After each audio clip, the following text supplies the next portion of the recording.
Welcome to Numbers Simplified. In this channel, we seek to simplify and solve numerical problems.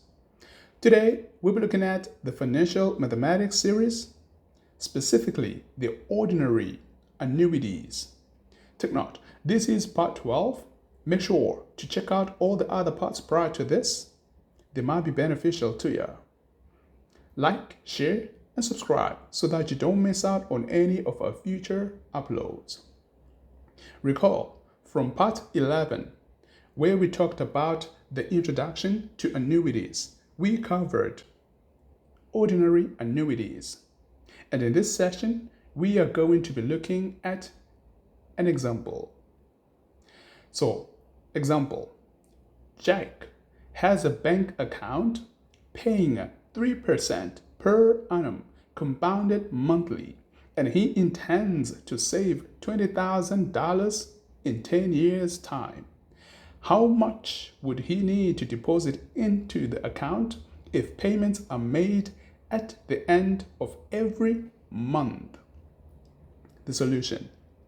It is always important that we identify each and everything that we are given. For instance, R, which is the interest rate of 3%, but as a decimal, it's 0.03 because that is what we use in our formula. The future value, which is expected, is the $20,000. And the time in years, that's 10 years. The compounding period is 12 months, so we have 12. And the PMT is what we are looking for, which is the amount that has to be paid monthly. And take note, this has to be done at the end of each month. So this refers to ordinary annuities. Now recall from the formula that we looked at, where we made PMT the subject of the formula when we were given FV. This is the formula that we are going to be applying. So the PMT is going to be given by that particular formula.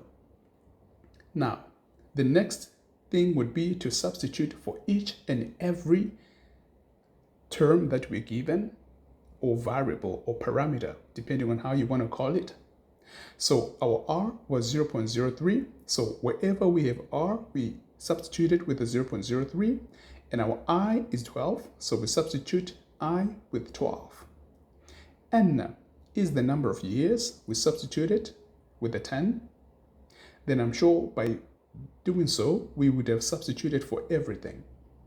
Now, let's move on to the part of computing this. Yes, it might look easy and straightforward, but it's not so always easy. It's important to recall mathematical operations.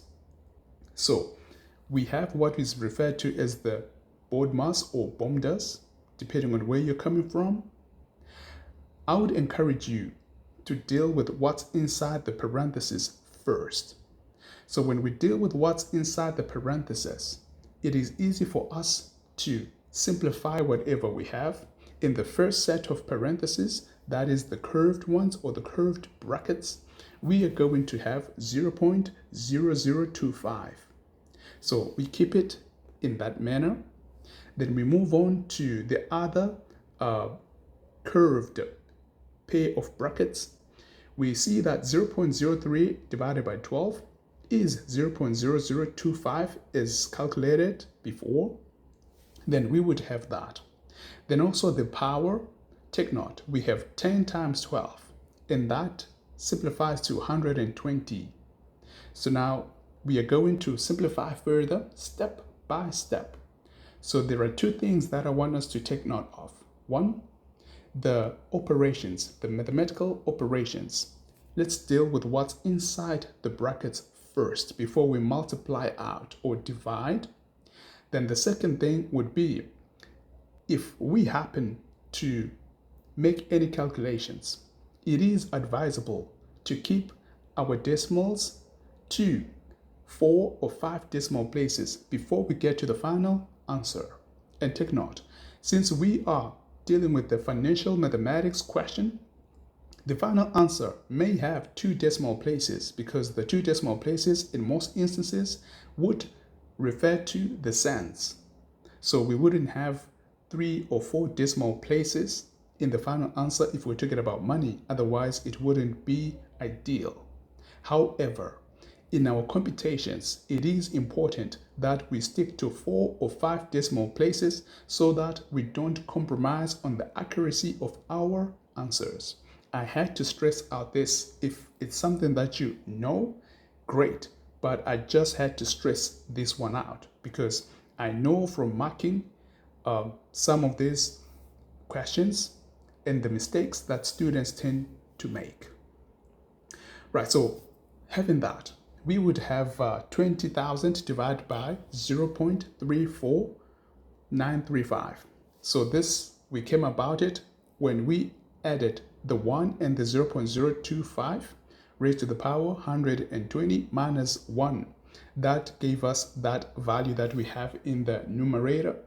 Then we are dividing that numerator into the denominator into the numerator.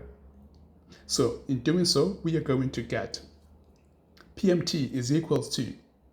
So before we divide, it makes sense and logical to multiply the 0.0025 with the 20,000 so that we get a 50. So 50 divided by 0.34935 would then give us the PMT of $143.12. So that will be our answer. So he needs to pay $143.12 a month in order to get the 20,000 in 10 years time. And of course, with a little bit of interest that amount would gather with time. So that's how we would work this one out using the ordinary annuities. And please take note, if there is anything that you should take out from this lesson is 1, make sure to consider the mathematical operations. Deal with what's inside the parentheses first before you expand your brackets by multiplying or dividing. Secondly, make sure that you keep, whilst you are working on your question, keep your answers to 4 or 5 decimal places so that you don't compromise on the final value or the final answer. Because if you stick to 2 decimal places from start to end, you may actually lose the accuracy in your answer. For instance, if we may use that approach, we may have a different answer in the PMT, and that might not be good enough, especially if it is a specified exam, because accuracy is key. Then of course, finally, when you are writing your final answer, if it is in terms of monetary terms, it could be in dollars or whatever currency you're using, make sure you stick to 2 decimal places at the final step, because it wouldn't make sense to have $143, then you have 3 or 4 decimal places. How would you interpret that? So those are key points that you should take note of.